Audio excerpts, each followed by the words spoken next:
조 드레박 신부의 영적 읽기. 예수님을 믿으면 은혜 더하기.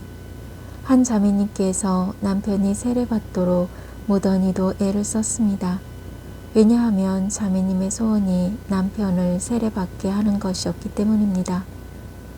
그런데 어느 날 자매님은 기도하고 미사 갈 시간이 되자 좀 더 큰 가방을 꺼내어 남편의 구두를 담아서 교회에 갔습니다.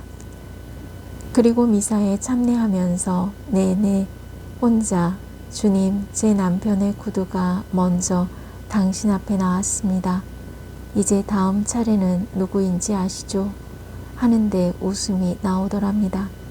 자매님이 미사 참례하고 집에 돌아와서 남편에게 구두 이야기를 했더니 남편이 당신 미쳤군 하면서도 그 후에 스스로 교립 안에 나와서 세례를 받게 되었습니다.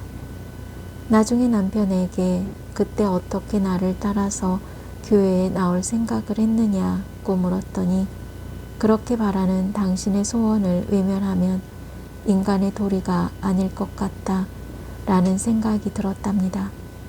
바로 자매님의 믿음과 희망이 있었기에 가능한 일이었겠지만 주님께서 자매님의 믿음과 희망을 본 것입니다. 그리스도인들은 믿음과 희망에서부터 사랑의 열매가 맺기 시작됩니다. 아멘. 오늘 복음을 보면 예수님께서는 중풍병자를 데리고 온 사람들의 지극정성 어린 믿음을 눈여겨보셨습니다. 그런데 과연 이런 사람들이 누구일까? 라는 물음을 던지면서 루카복음에 남자 몇 사람이라는 표현하고 있으나 그 사람들은 가족이 아니었을까? 라는 답을 받아봅니다. 이렇게 중풍병자의 가족들이라고 생각하면서 말씀을 묵상해 보니 예수님의 말씀이 은혜로웠습니다. 예수님과 제자들은 깜짝 놀랐을 것입니다. 갑자기 지붕이 열리고 열린 지붕 사이로 끈에 매달린 중풍병자가 내려왔습니다. 그러나 예수님께서는 가족들의 믿음을 보시고 중풍병자에게 말씀하셨습니다. 얘야, 너는 죄를 용서받았다.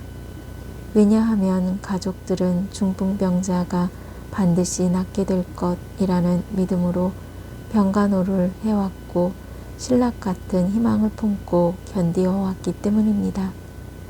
중요한 것은 가족들은 끝까지 자기의 핏줄인 중풍병자를 포기하지 않았습니다. 왜냐하면 한 영혼을 포기하지 않는 것이 하느님의 뜻이기 때문입니다. 그것이 바로 하느님께서 가장 기뻐하실 일이기 때문입니다. 그렇다면 만일 걸림돌로 생각했던 중풍병자라는 사람이 없었다면 그 가족들은 그렇게 힘들게 예수님을 만나려고 했을까요? 결국엔 사실 가족들의 걸림돌이었던 중풍병자의 중풍이 가족들을 예수님께로 인도하고 행복하게 만든 축복의 디딤돌이 된 것입니다.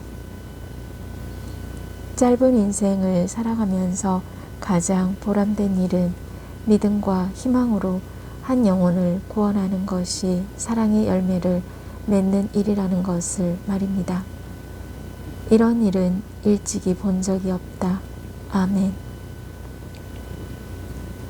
사랑하는 고우님들, 어느 형제님이 가족과 함께 여행을 와서 미사 성지에 참여했습니다. 미사를 봉헌한 후 신자들과 인사를 나누고 여행을 왔던 형제님 가족들과 차 한잔 나누었습니다. 형제님은 막내 아들이 신부님의 강론을 열심히 듣더니 제 귀에 대고 십자가를 바라보라고 하면서 이런 말을 했습니다. 아빠, 십자가가 더하기 표시야? 그래서 예수님을 믿으면 은혜 더하기? 아들의 말을 들은 형제님은 그래 맞아, 예수님을 믿는 삶은 은혜를 더하기로 받는 삶이 되겠다. 아들아, 고맙다 라고 말했다고 합니다. 그러므로 고은님들은 믿음의 눈으로, 희망의 눈으로 다시 한번 십자가를 바라보고 기도하면서 사랑의 열매를 맺으셨으면 좋겠습니다. 우리가 아무리 많은 말로 이야기해도 미치지 못하니 그분은 전부이시다. 할 수밖에 없다. 집회서 43장 27절.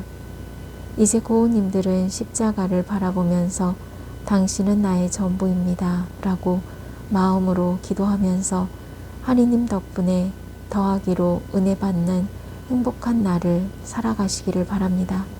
아멘. 저 두레박 사진은 하느님 당신은 저의 전부이십니다 라고 고백하면서 몸과 마음이 아픈 고은님들과 아픈 이들을 돌보는 고은님들, 그리고 고은님들의 자녀에게 주님의 치유와 회복의 은총이 임하시기를 기도합니다. 아멘. 영적 일기를 마무리하면서 하느님 당신은 저의 전부입니다 라고 고백하며 고은님들은 십자가를 바라보면서 믿음과 희망에서부터 사랑의 열매를 맺는 은혜로운 삶으로 치유와 회복의 은총을 누리시기를 주님의 이름으로 강복합니다. 아멘.